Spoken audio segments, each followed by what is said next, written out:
يمكن مش كتير من الناس تسمع عن الفيلسوف الألماني لايبنيتس. الراجل ده عرف ان الملك لويس الرابع عشر ملك فرنسا بيحضر جيش كبير لغزو بعض الولايات التابعة للإمبراطورية الجرمانية، واللي كانت بتضم في الوقت ده ألمانيا والنمسا وجزء من هولندا. على طول طلب مقابلة الملك لويس علشان يقنعه انه يتوقف عن غزو بلاده. طب مقابل ايه؟ مقابل غزو مصر. طب وايه دخل مصر بالقصة دي؟ وهل نجح فعلا لايبنيتس في ابعاد فكرة غزو جرمانيا عن دماغ الملك لويس؟ تعالوا نشوف. بس الاول لو بتشوفنا من فيسبوك او يوتيوب تابع قناتنا وفعل التنبيهات علشان تبقى معانا كل مرة. انا طارق الشافعي وانت دلوقتي في ضيافة قناة وقال الراوي.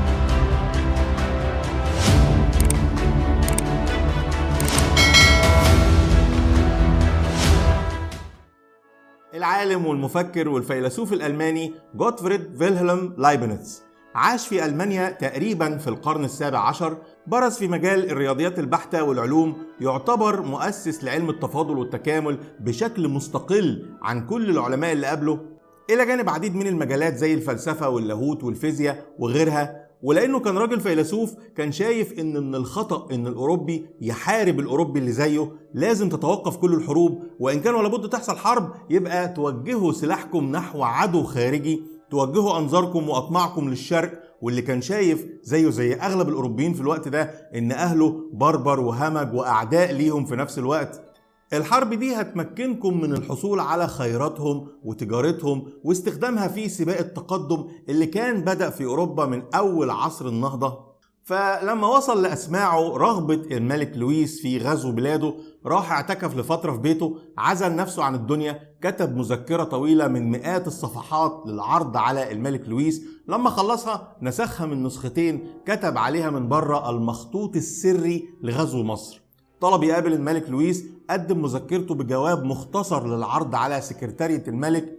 راح دفع مبلغ كبير رشوة لناس علشان تتوسط عند السكرتير علشان ينظروا في طلبه بعين الاعتبار. المهم، في مجلس يضم نخبة بلاط ملك فرنسا عام 1672 قعد الملك لويس الرابع عشر يسمع للألماني الشاب، كان عمره وقتها 26 سنة لما قدم مشروع الملك، اللي قال له خطبة طويلة جدا بدأها بجملة تشويقية: أريد أن أتحدث إليكم يا مولاي في مشروع غزو مصر. لا يوجد بين أجزاء الأرض جميعا بلد يمكن التسلط منها على العالم كله وعلى بحار الدنيا بأسرها غير مصر.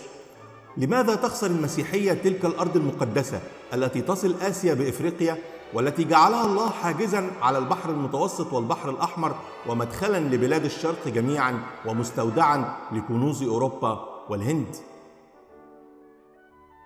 وقال كمان إن المشروع هيكون من أكتر المشاريع اللي ممكن فرنسا تقوم بيها في حياتها وأكترها سهولة في نفس الوقت، يعني بيخلو من المخاطر حتى لو فشل.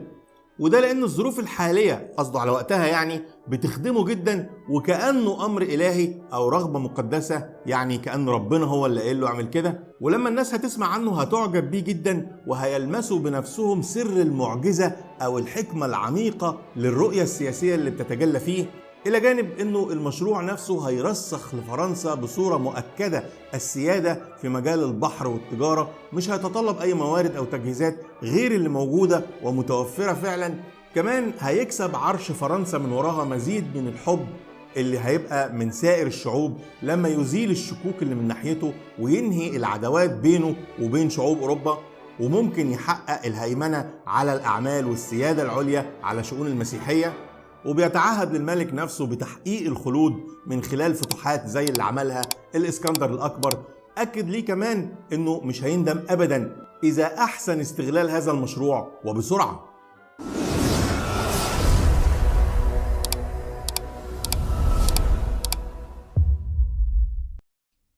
وبيلفت الفيلسوف الألماني الشاب بنظر الملك إن المشروع ده كان قبل كده محل تفكير من كتير من العظماء، باعتباره الأداة الوحيدة لإعادة إرساء المصالح المسيحية في الشرق. وقال له كمان على الخلاف التاريخي اللي حصل بين الملك ريتشارد الأول أو ريتشارد قلب الأسد زي ما احنا عارفينه والملك فيليب أوغست ملك فرنسا أيام الحروب الصليبية في الشرق لما تمسك الملك ريتشارد بالتوجه نحو القدس واحتلالها مباشرة، فيما كان رأي الملك فيليب إن هو يغزو مصر ويضمها لأملاك فرنسا أو ينشئ هناك مملكة أو إمارة أوروبية، لأنه كان بيتوقع إن أي حملات صليبية على الشام هيكون مصيرها الفشل طول ما مملكة مصر قوية بتقاوم الوجود الصليبي، فيلزم الأول القضاء عليها. طبعا شارك الملك فيليب الرأي ده حفيده الملك لويس التاسع لما قرر ان هو يغزو مصر بنفسه في زمن السلطان نجم الدين ايوب، لغاية هزيمته في معركة المنصورة على ايدين قوات المماليك واسره في بيت ابن لقمان، والقصة احنا عارفينها كلنا. كمان شاركهم الرأي الملك أموري أو أمالريك ملك بيت المقدس سنة 1165، واللي غزا مصر أكتر من مرة، كل مرة كان بيرجع إلى عاصمته في القدس وهو بيجر أزيال الخيبة. كمان قال له إن مصر كانت بلد مهمة جدا بالنسبة للإمبراطورية الرومانية والبيزنطية من بعدها، قد إيه استفادت روما من مكانتها وكانت من أهم الولايات لغاية ما أخذها منهم العرب في زمن الخليفة عمر بن الخطاب رضي الله عنه، وإنه قد إيه قوة المسلمين ازدادت بعد ما انضمت مصر لمساحة الدولة الإسلامية. كمان ما بدأتش حضارة المسلمين في الانهيار بشكل كلي إلا بعد ما وقعت مصر في قبضة العثمانيين عام 1517، وده في نفس الوقت تقريبا الوقت اللي بدأ فيه عصر النهضة الأوروبي. وطبعا أبدأ الفيلسوف الشاب أسفه على التنافس العسكري اللي كان بين إنجلترا وفرنسا، طبعا بيرمي إلى حرب 100 عام واللي راح ضحيتها ناس كتير من الجانبين، في حين إنه كان يجب عليهم هما الاتنين إن هما يوجهوا نظرهم للشرق ويفرضوا سيطرتهم عليه بدل ما يحاربوا بعض. وعلى عكس كتير من الأوروبيين في الوقت ده، كان لايبنتس عنده حالة نادرة من الإعجاب بتاريخ مصر وحضارتها.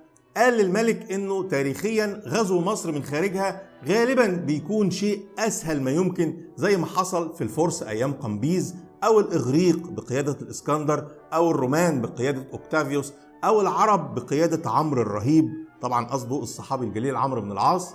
زيادة في الامعان قال ان المصريين في الوقت ده اللي هو وقتها يعني كانوا بيكرهوا حكامهم من الاتراك والمماليك كراهيه شديده، ولو جه اي غازي من بره هيساعدوه علشان يخلصوا من المحتل اللي قعد على قلوبهم سنين طويله.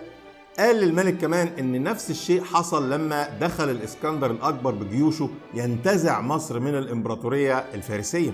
واكد لايبنتس كمان على ضعف التحصينات العسكريه للمدن المصريه بشكل عام، وانه سواحل مصر واسعه وكبيره بشكل يصعب حمايته بالقوات اللي موجوده في البلد حاليا. كمان اكد على حاله الخلاف الشديد بين امراء المماليك وبين العثمانيين، وان هم من الصعب ان هم يتوحدوا ضد اي عدو خارجي في الوقت ده. حكام مصر من العثمانيين كمان ممكن شرائهم بالمال وممكن معاونتهم لأي قوات أجنبية، نظرا لأن الناس دي ما عندهاش ولاء كبير للباب العالي، كل همهم هو جمع المال وبس. لفت نظر الملك كمان إلى أن أهل مصر بعيدين تمام البعد عن الحرب، ما عندهمش أي خبرة بالقتال ولا حمل السلاح، إلى جانب وجود مواطنين مسيحيين عايشين في مصر، وعلى الرغم من اختلاف المذاهب لكنه بيتوقع منهم المعونة لو ضمنوا ليهم حرية الدينية اللي كانوا بيفتقدوها في ظل الحكم المملوكي والحكم التركي. واختتم لايبنتس كلامه ان غزو مصر هو حق اكيد لفرنسا، بل هو واجب، وبيؤكد على ان محاولات الملك لزيادة رقعة بلاده على حساب دول تانية اوروبية هو محض اسم كبير، لانه لو كان الملك لويس ملك مسيحي حقيقي كان يوجه سلاحه نحو اعداء دينه، قصده المسلمين طبعا، وما يوجهش سلاحه ابدا لاخوانه في الدين، وانه يعمل زي ما عملت انجلترا، اتخذت لنفسها مستعمرات في الهند واستراليا وجنوب افريقيا، كمان اسبانيا والبرتغال في العالم الجديد امريكا الشماليه والجنوبيه. وده بيؤكد على ان وجود فرنسا في مصر هيسبب ضعف كبير لوجود انجلترا في الهند، وفرصة كبيرة لتنفيذ مشروع شق قناة بين البحر المتوسط والبحر الأحمر واحتكار طرق التجارة في أوروبا. وده دليل على ان الفكرة دي فكرة قديمة بس ما كانش لاقي حد ينفذها، لكن اتنفذت بعد كده بكتير. وبيؤكد لايبنتس في استعراضه لرد فعل دول الجوار ان مفيش حد هيعترض على هذا الغزو المقدس، وإن رقعة مصر كمستعمرة هتزيد مع الأيام على حساب جيرانها الشام والعراق وليبيا والشمال الأفريقي كله. كل ده هيكون في صالح فرنسا أولا وأخيرا. فلا يمكن لأحد أن يعارض هذا الغزو المقدس الذي يرمي في صالح المسيحيين ويعمل على إيصال الإنجيل لكل البقاع. كما سيلبي رغبة الولايات الواقعة تحت نير الظلم التركي في الحرية.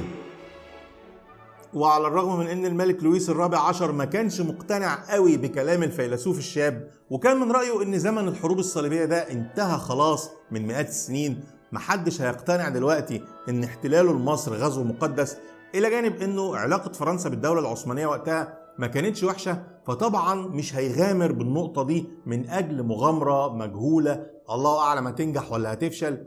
ورغم ان كلام لايبنتس اجتهد ان هو يكون مقنع الى حد كبير وبيلعب فيه على اكتر من وتر زي الدين والتجارة والسياسة وعداء اغلب الشعوب الاوروبية لفرنسا في الوقت ده، كمان بيوضح مدى ثقافة لايبنتس واطلاعه على امور كتيرة في تاريخ مصر وجغرافيتها ووضعها وقت كتابة تقريره بشكل كامل مش موجود عند اغلب المفكرين او المثقفين الاوروبيين بشكل عام.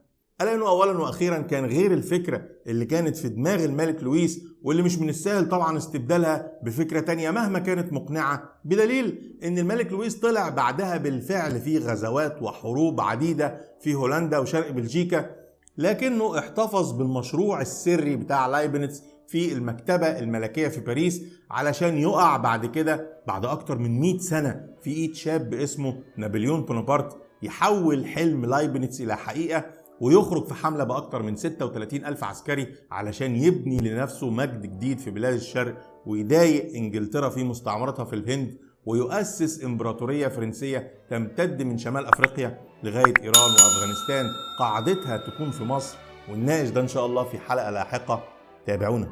أما بقى الوثيقة السرية اللي طبعا ما عادتش سرية النهاردة زي زمان، كتبها لايبنتس من نسختين باللاتينية والفرنسية، حاليا اترجمت واتنشرت في لغات عديدة، نقلها للغة العربية الكاتب أحمد يوسف واللي طبعها ونشرها في كتاب بيحمل نفس الاسم المخطوط السري لغزو مصر. الوثيقة دي وإن كانت تحمل لهجة عدائية نحو الشرق، لكنها في نفس الوقت بتعكس روح الخلفيات الدينية والثقافية والسياسية والتاريخية اللي حكمت العلاقة بين الشرق والغرب في الوقت ده من عصر النهضة، واللي كان المفروض ان الافكار فيه تتغير شوية عن وقت القرون الوسطى والحروب الصليبية وانفتاح بلاد الدنيا شرقا وغربا على بعضها اللي بقى اكتر شوية، لكن برضو لقينا نفس الافكار المتعصبة هي نفس العقلية. وإن كنت بتتعامل مع فيلسوف أو مفكر أو مثقف بدرجة عالية مش هتختلف كتير عن شخص عادي واخد خلفياته من فارس قديم راجع من الشرق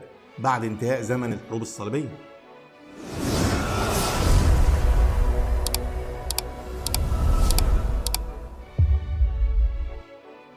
لو عجبتك الحلقة وأضافت إلى معلوماتك التاريخية ما تنساش تتابع قناتنا وتفعل التنبيهات علشان يوصلك كل جديد. تابع كمان حساباتنا على مواقع التواصل الاجتماعي واللي هتلاقوا لينكاتها تحت في الديسكريبشن. بنرحب دايما بمناقشاتكم وآرائكم ونستمتع بالرد عليها. استنونا في حكاية جديدة، وقال الرب.